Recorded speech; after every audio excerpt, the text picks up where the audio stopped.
A disabled puppy trembled as it begged a cop for help. And then, he did the unthinkable. In the middle of a freezing alley, a battered, half-paralyzed dog crawls to a man who's given up on doing the right thing. But what starts as one broken soul saving another spirals into something no one saw coming. Because this puppy isn't just a victim. He's the key to a dark secret the cop was never meant to uncover. A secret powerful men would do anything to bury. As threats close in and loyalties crack, one choice will risk careers, lives, and maybe even redemption itself. Before we begin, share a piece of your world in the comments. Your city, your energy. It's a powerful thing, being part of something bigger than ourselves. Officer Judd Halloran's boots crunched against the frozen ground as he made his way across the precinct parking lot. The bitter Missouri winter had settled in early this year, coating everything in a thin layer of frost that glittered under the pale morning light. His breath came out in visible puffs as he pulled his worn police jacket tighter around his broad shoulders. Another graveyard shift done. Another night of mindless patrols through the city's forgotten corners. At 48, this wasn't where he'd pictured his career would end up. The limp in his right leg, a constant reminder of better days, seemed worse in the cold. The sun was just starting to peek over the abandoned warehouses, casting long shadows across the cracked asphalt. Judd fumbled with his car keys, his fingers stiff from the freezing temperature. That's when he heard it, a weak whimper coming from the narrow alley between the precinct building and the old shoe factory next door. He paused, key hovering near the car door lock. The sound came again, barely audible over the morning traffic in the distance. 23 years on the force had taught him to mind his own business, to clock out and go home. But something in that pitiful cry pulled at him. "Hello?" His deep voice echoed off the brick walls as he approached the alley's entrance. Through the dim light, he spotted movement near a pile of discarded cardboard boxes. There, trembling against the cold concrete, lay a small puppy. Its fur was matted and dirty, one back leg twisted at an awkward angle. As Judd drew closer, he could see patches of frost-bitten skin where the fur had fallen away. The dog's eyes, bright despite its condition, met his. The sight hit him like a physical blow, stirring memories he'd tried hard to bury. His brother Tommy's face flashed through his mind, young, laughing, alive, before the corruption case that had gotten him killed. Before everything fell apart. "Hey there, little guy," Judd said softly, crouching down despite the protest from his bad leg. The puppy tried to move away but could barely lift its head. Department protocol was clear. Call animal control and let them handle it. He'd written enough reports about abandoned animals to fill a filing cabinet. But as he watched the puppy struggling to stay alive, something inside him shifted. The walls he'd built up over years of disappointment and loss began to crack. His ex-wife Sarah's words from their last fight echoed in his head. "You stopped caring about anything that matters, Judd. You're just going through the motions." Without further hesitation, Judd shrugged off his jacket. The freezing air bit through his uniform shirt, but he barely noticed as he gently wrapped the shivering puppy in the warm fabric. The animal didn't resist, too weak to fight. "I got you," he murmured, carefully lifting the bundle. The puppy weighed almost nothing in his arms, just skin and bones beneath the matted fur. Its body trembled against his chest as he carried it to his squad car. The empty house waiting for him flashed through his mind. No wife, no kids, just hollow rooms filled with dusty photos and regrets. The life he'd imagined for himself had unraveled slowly after Tommy's death, like a sweater coming apart, one thread at a time.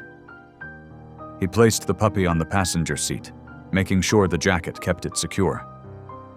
In the better light, he could see the extent of the damage, the frostbite, the paralyzed leg, the signs of neglect. The dog's eyes never left his face, holding a trust that made his throat tight. "Breaking protocol here, buddy," Judd said, starting the car and cranking up the heat. "Don't make me regret it." As he pulled out of the parking lot, the rising sun caught his rearview mirror, momentarily blinding him. For the first time in years, he felt something other than numbness, a spark of purpose, small but undeniable. The puppy shifted slightly, pressing closer to the warmth of the heater. Judd reached over with one hand, gently touching its head. "We'll figure this out," he said, more to himself than the dog. The words hung in the cold morning air, carrying the weight of a promise he hadn't meant to make. Traffic was light as they headed toward his neighborhood, past closed storefronts and empty sidewalks. The city was just beginning to wake up, unaware that in a patrol car crossing its streets, an old, wounded cop had just taken the first step toward changing both their lives. The puppy had stopped shivering, falling into an exhausted sleep wrapped in his jacket. Judd glanced over at the small bundle, remembering another time he'd tried to save something broken, tried to stand up against the wrong things. That time it had cost him everything. This time might be different. The veterinary clinic's fluorescent lights cast harsh shadows across the examination room. Judd stood back, arms crossed, watching as Kara London gently examined the trembling puppy on the steel table. "Poor little guy," Kara murmured, her chestnut curls falling forward as she leaned in to check the dog's paralyzed leg. Her practiced hands moved with careful precision, cataloging each injury. "How long has he been like this?" "Just found him this morning," Judd replied, shifting his weight off his bad leg. "Collapsed in an alley near the station." Kara's eyes narrowed as she parted the matted fur, revealing a network of old scars beneath. "These aren't from living on the streets, Officer Halloran." Her voice hardened. "I've seen these marks before. They're typical of bait dogs used in fighting rings." The words hung heavy in the sterile air. Judd felt his jaw tighten. "You sure about that?" "Unfortunately, yes." Kara reached for a handheld scanner, running it over the puppy's shoulder blade. The device beeped, and her expression darkened. "There's a microchip. Give me a minute to pull up the registration." While they waited, the puppy pressed against Judd's hand, seeking comfort. Despite its injuries, there was something resilient in those eyes that reminded him of Tommy. That same stubborn refusal to give up. "Got it," Kara said, staring at her computer screen. Her face had gone pale. "The dog is registered to Riverside Salvage. Owner listed as Doyle Frasher." Judd felt the name like a punch to the gut. Everyone knew Doyle Frasher, the retired sheriff who still pulled strings at City Hall, whose family had run the county for 3 generations. The man whose name came up in whispered conversations about missing evidence and buried investigations. "That can't be right," Judd said, but he knew it was. The pieces were falling into place. The location where he'd found the puppy, less than a mile from Frasher's junkyard, the old rumors about late-night gatherings there. Kara was already printing documents. "I'm required to report this. Contact the owner." She hesitated, looking at the trembling puppy. "But given Mr. Frasher's connections, I doubt anything will come of it." "What's the official diagnosis?" Judd asked, his voice rougher than intended. "Severe malnutrition, frostbite on his paws and ears, multiple infected wounds." Kara stroked the puppy's head. "The back leg, the nerve damage is permanent. He'll never regain full use of it, but with proper care, he can still have a good life." The puppy licked her hand, and despite everything, its tail gave a slight wag. Something in Judd's chest tightened. "He needs a name," Kara said softly. "For the paperwork." Judd looked at the small black and tan dog, at the way it held itself despite everything it had endured. "Bullet," he said. "His name is Bullet." "Officer Halloran," Kara began, her voice careful. "You should know, this isn't the first animal I've treated with similar injuries from that area. But whenever we try to investigate..." She trailed off meaningfully. "Let me guess.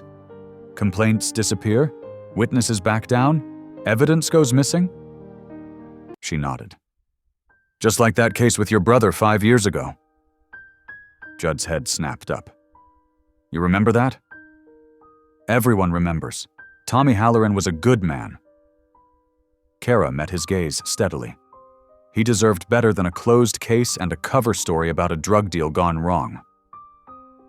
Before Judd could respond, his phone buzzed.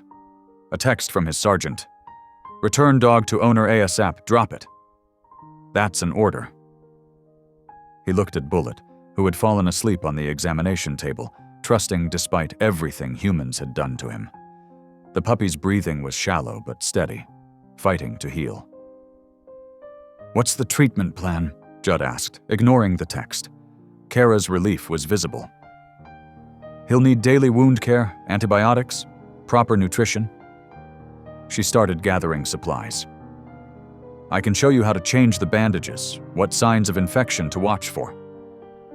I'm not supposed to keep him, Judd said, but his tone lacked conviction. No, Kara agreed, already filling out prescription forms. You're not supposed to investigate suspicious injuries or ask questions about powerful people either. But here we are. For the first time in years, Judd felt the fog of resignation lifting. He thought of Tommy, of all the times he'd looked the other way since his brother's death, trying to protect what was left of his career. Here we are, he echoed, watching as Bullet shifted in his sleep, pressing closer to Judd's hand. The puppy had survived against impossible odds, carrying evidence of corruption in his very flesh and bones. Kara handed him a bag of supplies and a folder of care instructions. Follow-up appointment in 3 days, she said. And Officer Halloran? Be careful. People who hurt animals this way, they don't like being exposed. Judd nodded, gathering Bullet gently in his arms.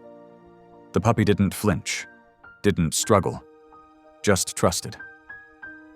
Thanks for your help, he said, turning to leave. Thank you for not dropping it, Kara replied quietly. Judd leaned against his desk, coffee growing cold beside a stack of reports. His eyes kept drifting to the photo on his computer, another euthanized shelter dog that had supposedly been adopted through Frasher's program. Something wasn't adding up. Officer Mike Chen passed by, pausing at Judd's desk. Hey, heard you were asking about Doyle Frasher. His voice was low, concerned. You need to let that go, man. Just following up on a found dog case, Judd said carefully. Mike glanced around the nearly empty precinct. Look, everybody knows Frasher's untouchable. Chief Johnson plays poker at his house every Thursday. Half the city council owes him favors. He tapped Judd's desk meaningfully. Remember what happened to your brother when he started poking around? The words hit like ice water. Judd's jaw tightened. Tommy was investigating drug trafficking. Tommy was investigating something. Never did find out what exactly, did we? Mike shook his head. Just watch yourself, okay? After Mike left, Judd pulled up more shelter records. In the past year, 23 dogs had been adopted through Frasher's rehabilitation program. None could be traced. His fingers drummed against the desk as he remembered Bullet's injuries, the scared eyes, the permanent limp. The next morning, Judd found his squad car with all 4 tires slashed. The word "stop" had been keyed into the hood, deep enough to catch the morning light. Officer Chen walked past, pointedly looking away. Instead of heading to the motor pool for a replacement vehicle, Judd drove his personal truck to the vet clinic. Kara was finishing up with a patient when he arrived. Back so soon? She asked, then noticed his expression. What's wrong? Need to ask you something. He showed her the shelter records. These dogs that went to Frasher's adoption program, did any ever come through here? Kara's face darkened. Number, but... She hesitated, then went to her desk and pulled out a file. I've been keeping track of concerning cases. Dogs found with fighting injuries, always within a few miles of the junkyard. Some dead, others just disappeared. She spread out photos that made Judd's stomach turn. The shelter staff knows something's wrong, but every time someone reports it, the complaints vanish. One volunteer who pushed too hard lost her job. Another had her house broken into. Like my car this morning, Judd said quietly. Kara's eyes widened. They're threatening you? Put me on notice. He studied the photos. How many dogs?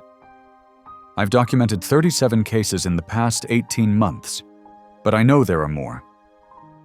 She touched one of the pictures. This one had the same nerve damage as Bullet, like they'd been shocked repeatedly. Judd thought of the old electric fence equipment he'd seen piled in Frasher's yard. The pieces were forming a horrifying picture. His phone buzzed, a text from the captain. My office. Now. When Judd arrived at the precinct, Captain Morris was waiting with 2 internal affairs officers. The captain's face was carefully blank. Officer Halloran, pending an investigation into misconduct and harassment allegations, you're being placed on administrative duty. Morris wouldn't meet his eyes. Turn in your badge and weapon. You'll be handling records processing until further notice. What allegations? Multiple complaints about aggressive questioning of citizens, unauthorized use of department resources. The captain shuffled papers. Mr. Frasher has specifically reported feeling threatened by your behavior. One of the IA officers smirked. Judd recognized him. Dave Keeler, Frasher's nephew by marriage. This is bogus and you know it, Judd said. Maybe, Morris replied. But that's for internal affairs to decide. In the meantime, you'll stay at your desk. No field work, no investigations, no contact with witnesses or complainants. He paused. And Halloran? Return the dog. That's not a request. Judd placed his badge and gun on the desk. The metal made a dull sound against the wood. One more thing, Keeler added. We'll need access to your personal phone and computer. Standard procedure for harassment cases. Standard procedure to erase evidence, Judd thought. He looked at Morris. Is that all? The captain nodded, already turning away. Message delivered, strings pulled, problem contained. Back at his desk, Judd stared at the mounting evidence he'd collected. Shelter records, vet reports, photos of injured animals, all pointing to something terrible happening at that junkyard. All about to disappear into the system, buried like every other complaint against Doyle Frasher. His phone buzzed with a text from Kara. Heard what happened. Don't give up. These dogs need someone to fight for them. Judd looked at the photo of Tommy on his desk, then at the fresh scratches on his hands from bandaging Bullet that morning. The dog had trusted him, even through the pain. He began copying files to a secure drive. They could take his badge, but they couldn't make him look away. Not this time. The late afternoon sun cast long shadows across Judd's backyard as he watched Bullet take tentative steps on the grass. The puppy's paralyzed leg dragged slightly, but his determination showed in every movement. 3 weeks had passed since that cold morning in the alley, and both their worlds had changed. That's it, buddy, Judd encouraged softly as Bullet managed a wobbly turn. The dog's ears perked up at his voice, and those intelligent eyes met his with growing trust. It was a far cry from the terrified creature that had collapsed at his feet. His phone buzzed, a text from Kara. Need to talk, bringing dinner. 7 okay? At precisely 7 o'clock, Kara arrived with 2 paper bags of Chinese takeout and a thick manila envelope. Bullet greeted her with a gentle tail wag. He was still cautious around newcomers, but he'd grown comfortable with her weekly checkups. He's getting stronger, she observed, watching the puppy make his way to his water bowl. Just like someone else I know. Judd gestured to the kitchen table. What's in the envelope? Kara pulled out a stack of documents while opening containers of food. Remember those missing dogs? I called in some favors. These are records from 5 different shelters within 50 miles. All show the same pattern. Dogs rescued by Frasher's program that vanished without a trace. She spread out the papers. Names, dates, photographs of dogs that had disappeared into the system. The weird part? Many were labeled as aggressive or unsuitable for adoption in their initial evaluations. But shelter staff who actually worked with them noted the opposite. They were picking specific types, Judd said, studying the photos. Young, strong, good teeth.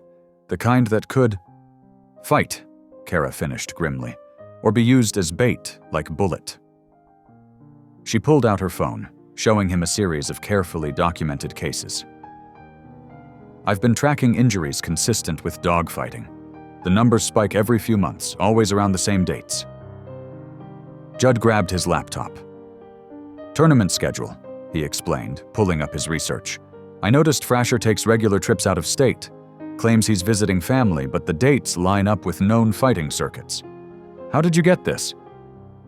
Called in my own favor. Remember Jenny from Records? We worked together back when I was in narcotics. She's been helping me piece together old case files, complaints that got buried, witnesses who suddenly went quiet. Kara leaned forward. They can't keep covering this up. We have evidence. Evidence we obtained unofficially, Judd reminded her. While I'm on administrative leave and you're technically violating client confidentiality, they'll bury it all and make sure we both lose our jobs. So we need more. Something they can't ignore. She watched as Bullet limped over, resting his head on Judd's knee. The dog's trust had been hard-won, earned through weeks of gentle patience. These animals deserve justice, and you're the only cop who's ever cared enough to fight for them. Judd absently scratched behind Bullet's ears, remembering the morning he'd found him. How close he'd come to walking past, to staying safely within protocol. Jenny mentioned something interesting. Every few months, large cash deposits show up in accounts connected to certain officers, always after complaints about Frasher get dropped. Payoffs? Looking that way, but proving it means getting access to financial records I'm not supposed to see. He paused. It could get dangerous. For both of us. Kara's expression hardened. I watched them threaten that shelter volunteer into silence. Saw good people lose their jobs for asking questions. I'm tired of being afraid. They worked late into the night, cross-referencing dates, building timelines, documenting patterns. Bullet dozed nearby, his soft breathing a reminder of what was at stake. Every so often he'd twitch in his sleep, fighting old battles in his dreams. Around midnight, Judd's phone lit up with a text from Jenny. Found something big. Money trail leads to offshore accounts. Multiple officers involved. Watch your back. He showed Kara the message. She nodded grimly. We need to move carefully. One wrong step and all of this disappears. Along with us, Judd added. As if sensing the tension, Bullet stirred and limped over. His recovery was slow but steady, each day bringing small victories, more strength, more trust. Judd watched as the puppy navigated around chair legs with growing confidence.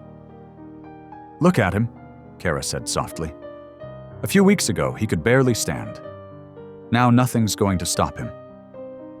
Judd felt something shift inside him, the same fierce protectiveness that had made him scoop up a broken puppy that cold morning, but stronger now, focused. We keep digging, he said, but we do it smart. Build the case piece by piece until it's too big to hide. Kara gathered the scattered documents, carefully organizing them into coded files.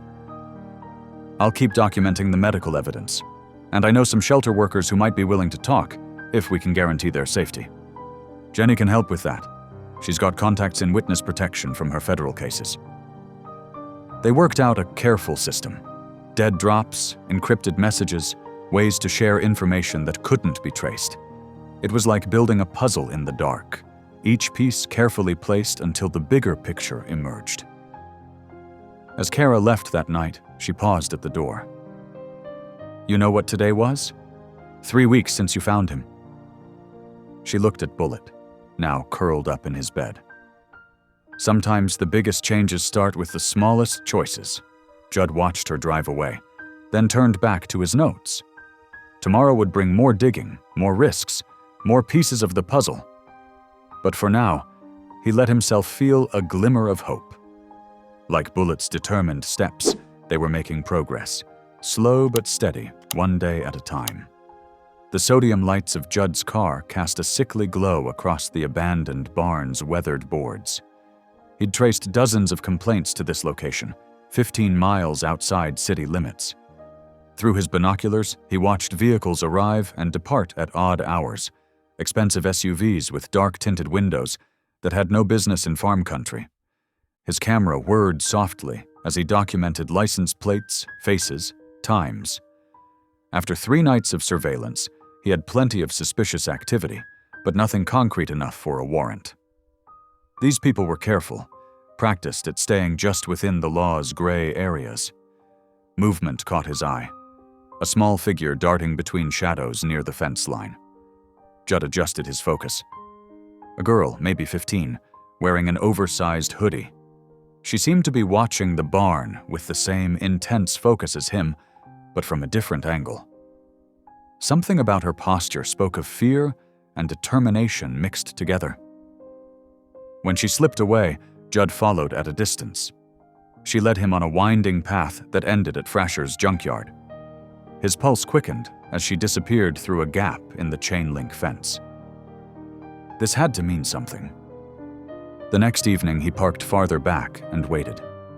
The girl appeared right on schedule, but this time she spotted him. Instead of running, she stood her ground, staring directly at his car. Slowly, deliberately, she raised her hand and beckoned. Judd approached cautiously. Up close, he could see how young she really was. Pale face partially hidden by dark hair, eyes that held too much knowledge for her age. When he tried to speak, she pressed a finger to her lips, then pointed to her throat and shook her head. "You can't talk," he whispered.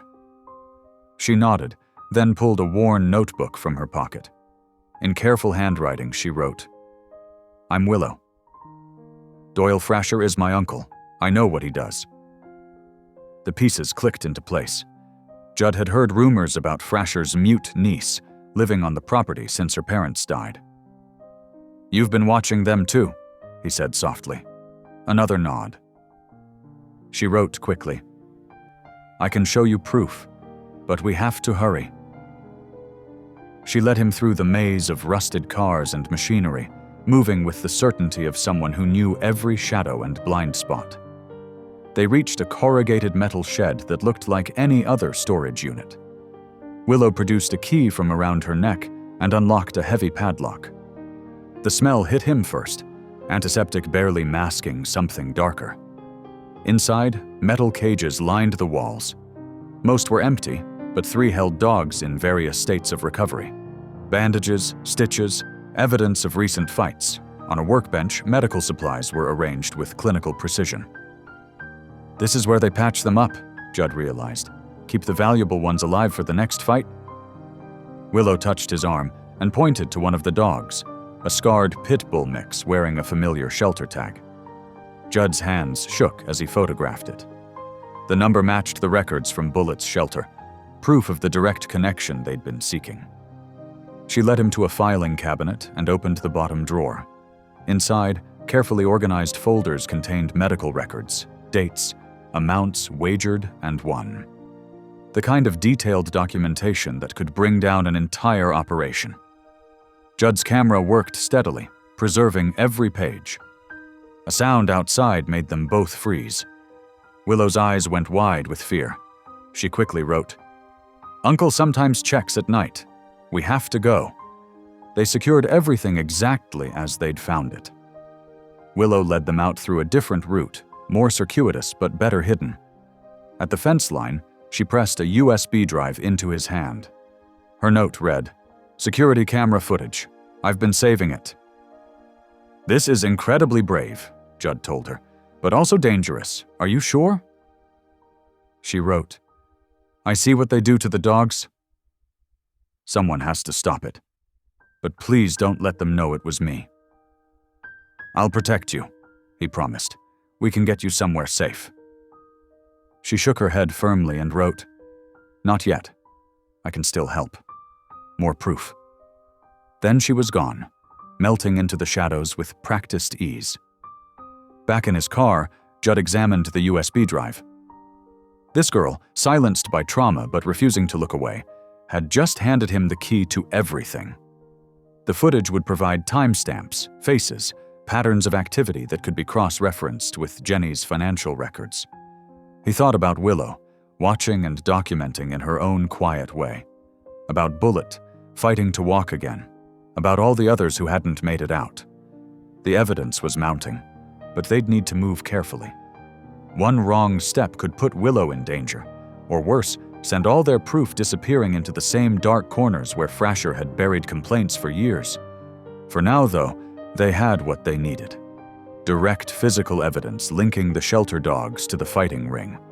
Proof that couldn't be explained away or buried in paperwork. Judd secured the USB drive and camera in his glove compartment, then started the long drive home. Tomorrow, he'd need to figure out how to use this information without exposing Willow. But tonight, for the first time in weeks, he felt the balance shifting in their favor. Judd sat in Kara's small office at the veterinary clinic, his hands trembling as he held Willow's latest note. The words blurred before his eyes, but their meaning was burned into his mind. Bullet wasn't stolen. He was bait. I let him go. Bait dog, Kara whispered, her face pale. That explains his injuries, the paralyzed leg, the scarring along his flank. She leaned against her desk, shoulders tight with anger. They use smaller, weaker dogs to train the fighters, make them more aggressive. Judd's throat felt raw. He was just a puppy. Still is, Kara corrected gently. Maybe 4 months old. They probably got him from one of those shelter transfers. She moved to the window overlooking the recovery kennels, where Bullet was attempting to stand on his own. The fact that he survived at all? Because of Willow, Judd said. She risked everything to save him. He remembered the fear in the girl's eyes when they'd heard movement at the shed, the way she'd melted into shadows with practiced ease. How long had she been watching, silent and helpless, before finding the courage to act? Bullet's bark echoed through the clinic, still weak but clear. Through the window they could see him balanced on 3 legs, the 4th held carefully but no longer dragging. His tail wagged as one of the vet techs approached with food. He's getting stronger every day, Kara observed. The physical therapy is working better than we hoped. She turned to Judd, her expression determined. We have enough evidence now. The medical records, Willow's footage, the connections to the shelters. We need to move before Frasher realizes how much we know. Judd nodded slowly. I've been thinking about that. The fights happen every 3rd Saturday, according to Willow's notes. That's when everyone gathers. The betters, the handlers, Frasher himself. If we could catch them in the act. A sting operation? Kara raised an eyebrow. Can you set that up while you're still on desk duty? I have some contacts in the county sheriff's office, people who aren't on Frasher's payroll. Judd pulled out his phone, scrolling through old numbers. If we coordinate with them, bring in state authorities. What about Willow? Kara asked softly. She'll be there. We need to make sure she's protected. Before Judd could answer, his phone buzzed with a text from his friend in records. Frasher Cleaning House, moving money, shredding files. Someone tipped him off. Judd showed Kara the message. He's preparing to run? We might not have until the next fight night. Then we move faster. Kara grabbed her laptop, pulling up calendar schedules. Look, there's a private event booked at the barn this weekend. 3 days from now. That's not their usual pattern. He's accelerating his timeline too. Judd stood, pacing the small office, trying to get one more big payout before he disappears. He stopped at the window again, watching Bullet take tentative steps in the recovery area. The puppy stumbled but caught himself, determination visible in every movement. We can't let him get away with this, Kara said firmly. Not after everything we've uncovered. Not after what he did to Bullet and all the others. Judd thought about the cages in Frasher's shed, the meticulous records of violence and death. About Willow, watching and waiting for someone to finally see what she'd been trying to show them. About his own brother, another truth buried under years of corruption and silence. 3 days, he said. I'll contact the county office, set up surveillance. We'll need cameras in place before the event starts. Medical teams standing by for the dogs we find. And someone needs to get Willow out of there before it goes down." "I can help with that," Kara offered. "The clinic has a volunteer program at her school. I could arrange to pick her up that afternoon, get her somewhere safe." Another bark from Bullet drew their attention. The puppy had managed to walk in a complete circle, his injured leg touching the ground for brief moments. His progress was slow, but undeniable. Living proof that healing was possible, that broken things could be made whole again. "Look at him," Kara smiled. "A month ago he could barely move. Now he's practically strutting." "He's a fighter," Judd said quietly. "The right kind of fighter. The kind that survives." They spent the next hour planning, mapping out every detail of the operation. Judd's contacts would need to be carefully chosen, the timing precise. One mistake could send Frasher running with all his money and connections intact, or worse, could put Willow in danger before they could get her to safety. But watching Bullet in his determined recovery, Judd felt something he hadn't experienced in years. Hope, not just for solving the case, but for the possibility of real justice. For the chance to finally stand against the corruption that had haunted him since his brother's death. The puppy barked again, stronger this time, as if offering his own encouragement. In 3 days, they would end this. For Bullet, for Willow, for every victim of Frasher's cruelty. The evidence was gathered, the plan taking shape. Now they just had to make it count. The evening air hung heavy with tension as Kara adjusted her hidden microphone beneath her leather jacket. She glanced nervously at Judd, who was checking the camera disguised as a tie pin. "Remember," Judd said quietly, "just act interested in buying. Get them talking about their operation. I'll handle the surveillance." His weathered face betrayed his own anxiety, though he tried to hide it. In the back of his unmarked car, Bullet whimpered softly. They had brought him as evidence, proof that fighting dogs could be rehabilitated. The puppy's presence was a risk, but a necessary one. His back leg, though still weak, had healed enough for him to walk steadily. Kara nodded, taking a deep breath. "County backup is in position?" 2 miles out, Judd confirmed. "They'll move in as soon as we give the signal." They approached the barn cautiously. Music thumped from inside, mixing with the sounds of barking dogs and loud conversation. A burly man at the entrance checked their fake IDs, barely glancing at the documents before waving them through. The interior was dimly lit, with makeshift bleachers surrounding a central pit. The air reeked of blood, sweat, and fear. Kara's stomach turned as she spotted cages lined against the walls, each containing a dog bearing fresh wounds or old scars. "Potential buyer here," Judd announced to a cluster of men near the pit. "Looking for some new talent?" One of the men turned, and Judd's heart nearly stopped. It was Tommy Reeves, a former officer who had worked with his brother. Recognition flashed in Reeves' eyes. "Well, well," Reeves drawled. "If it isn't Officer Halloran, still poking your nose where it doesn't belong?" Everything happened at once. Reeves lunged forward, knocking the camera from Judd's tie. Kara screamed as hands grabbed her from behind. Bullet, who had been quietly following them, darted forward with a protective bark. One of Reeves' men kicked out, catching Bullet in his healing leg. The puppy yelped in pain, skidding across the dirt floor. "You just couldn't let it go, could you?" Reeves spat, throwing a punch that caught Judd in the jaw. "Had to play hero just like your brother." Judd fought back, his police training taking over. He managed to drop one attacker with an elbow strike, but 2 more rushed in. The crowd scattered, some running for the exits while others joined the fray. "The cops are coming!" someone shouted. "Clear out!" Through the chaos, Kara broke free from her captor and scrambled toward Bullet. The puppy was struggling to stand, his injured leg trembling. Above them, movement caught Judd's eye. Willow crouched in the hayloft, her face pale but determined.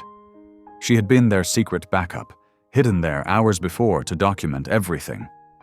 Now she held something in her hands, an old kerosene lantern. Their eyes met. Judd gave a slight nod. The lantern arced through the air, crashing into the hay bales below.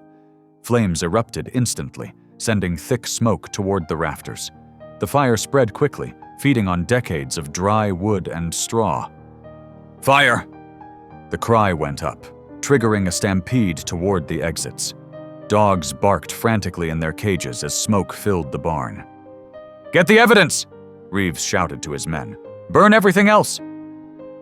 Judd fought his way to Kara, who had scooped up Bullet. "The dogs!" she coughed. "We can't leave them!" Together they rushed to the cages, releasing latches as quickly as they could. Dogs streamed past them, racing for the open doors. The heat was becoming unbearable, and wooden beams groaned ominously overhead. "Willow!" Judd called out, scanning the hayloft. The teenager was still up there, covering her face against the smoke. A support beam cracked, sending burning debris raining down. Kara stumbled, clutching Bullet tighter. Judd shielded them both, feeling embers singe his jacket. "Move," he ordered, pushing them toward the exit. "I'll get Willow." The barn was rapidly becoming an inferno. Judd could hear sirens in the distance, their backup finally arriving. But help would come too late if they couldn't get out now. Through the smoke, he saw Willow trying to climb down the ladder, but flames had already reached the lower rungs. She backed away, trapped on the platform as fire consumed her escape route. The heat was suffocating. Judd's eyes burned as he searched desperately for another way to reach her. The girl's silent terror was visible even through the thickening smoke. Outside, voices shouted. Water from fire hoses began hitting the barn's exterior, but inside, the blaze only grew more intense. The operation's evidence was surely destroyed, but that hardly mattered now. All that mattered was getting everyone out alive. Bullet's desperate barking cut through the roar of the flames. The puppy had squirmed free from Kara's arms and limped back inside, as if trying to help. Despite his renewed injury, he stood at Judd's side, facing the fire with the same determination that had helped him survive his original ordeal. The ceiling creaked ominously. They were running out of time. Judd had to make a choice, and fast, before the entire structure came down around them. The world came back to Judd in fragments. Smoke filled his lungs as he staggered through the burning barn, Willow cradled in his arms, and Bullet limping faithfully beside them. His ribs screamed with every step from where a falling beam had struck him during the rescue. But they were moving, pushing through the inferno toward the rectangle of light that meant salvation. Fresh air hit his face like a blessing. Firefighters swarmed forward, taking Willow from his arms as he collapsed onto the grass. Through blurry eyes, he saw Kara running toward them, her face streaked with soot and tears. "Bullet," he rasped. The puppy lay motionless beside him, overcome by smoke and the renewed injury to his healing leg. Kara scooped him up with gentle hands, already assessing his condition. "Get them both to county," someone ordered. Judd tried to protest as paramedics lifted him onto a stretcher, but consciousness was slipping away. The last thing he saw was Kara's determined face as she clutched Bullet, climbing into the ambulance beside him. Hours later, he woke in a hospital room to the steady beep of monitors. 2 cracked ribs, moderate smoke inhalation, and various cuts and bruises. The doctor's verdict could have been worse. But when internal affairs officers appeared in his doorway, Judd knew his troubles were far from over. "Your badge and gun," they said flatly. "You're suspended pending investigation." "The footage," Judd croaked, "from the barn. Confiscated as evidence." The senior officer's face was impassive. "Along with your personal devices, you understand the severity of conducting an unauthorized operation?" Judd closed his eyes, exhaustion and frustration washing over him. Everything they'd worked for, all the evidence, gone up in smoke, literally and figuratively. The system was already moving to protect its own. A soft knock interrupted his dark thoughts. Kara slipped in after the IA officers left, her expression both worried and determined. "How's Bullet?" Judd asked immediately. "Stable, but critical," she answered. "The smoke and trauma, he's fighting hard." She perched on the edge of his bed, lowering her voice. "Listen, the clinic ordered me to stay quiet about everything. They're worried about liability, reputation. Let me guess, Frasher's got connections there too?" Kara nodded grimly. "But I made copies of everything. The footage from the barn, the medical records, all of it. They can confiscate the originals, but..." She pulled out her phone, showing him a private cloud storage account. "It's all backed up. One click and it goes public." "Kara," Judd warned, "that could cost you your job." "Some things matter more." Her jaw set stubbornly. "Those dogs can't speak for themselves. Someone has to." That evening, from her small apartment, Kara created an anonymous account and uploaded the footage. By morning, it had gone viral. News stations picked up the story, broadcasting shocking images of injured dogs, betting logs, and the violent confrontation at the barn. Social media exploded with outrage. Judd watched from his hospital bed as coverage spread. Local stations led with "Retired sheriff linked to underground dogfighting ring." National outlets picked up the story. "Corruption and cruelty. Police cover-up of animal fighting operation exposed." The public reaction was immediate and fierce. Protests formed outside the police station. Animal rights groups offered rewards for information. Tips began flooding in. Former employees, neighbors who'd heard suspicious sounds, even other officers who'd been silenced over the years. "You should see this," Kara said, hurrying into his room with her tablet. She pulled up a news feed showing Doyle Frasher's junkyard surrounded by police vehicles. A stern-faced district attorney stood at a podium. "Based on overwhelming evidence and public testimony," the DA announced, "we are issuing warrants for the arrest of Doyle Frasher and several co-conspirators on multiple counts of animal cruelty, racketeering, and corruption." Judd leaned back against his pillows, relief washing over him. They actually did it. The system finally worked. "People worked," Kara corrected, squeezing his hand. "People who cared enough to fight back." A nurse appeared with fresh bandages and pain medication. "You have another visitor," she said, stepping aside to reveal Willow in a wheelchair, her face bearing minor burns but her eyes bright. In her lap lay Bullet, heavily bandaged but awake, his tail thumping weakly against her legs. The sight of them both, alive and healing, made Judd's throat tight.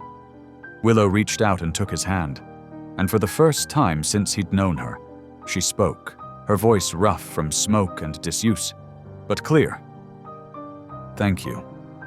News helicopters hovered over Interstate 70, their spotlights piercing the evening darkness. Doyle Frasher's black pickup truck weaved between lanes, pursued by a growing convoy of police vehicles. The former sheriff had almost made it to the Kansas border when a highway patrol officer recognized his vehicle at a gas station. Inside his hospital room, Judd watched the chase unfold on the television mounted to the wall. Kara sat beside him, her hand gripping his arm as they witnessed the dramatic scene.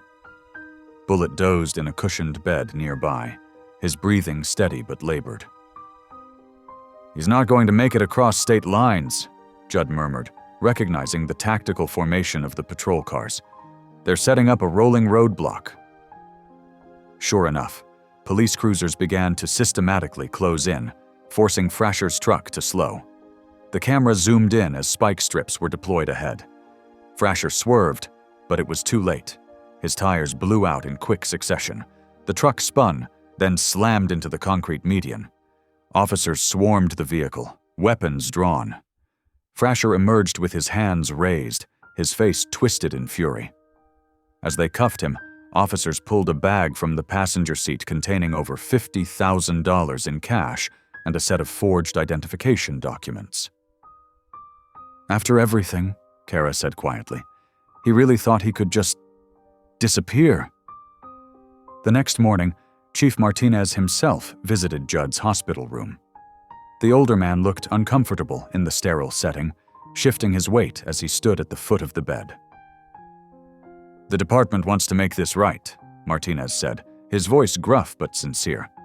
"Your reinstatement would send a powerful message about integrity in the force. Full rank restoration, plus back pay for the suspension period." Judd studied the chief's face, remembering all the years of warnings to stay quiet, to look the other way. The offer was generous, maybe even genuine, but something inside him had shifted.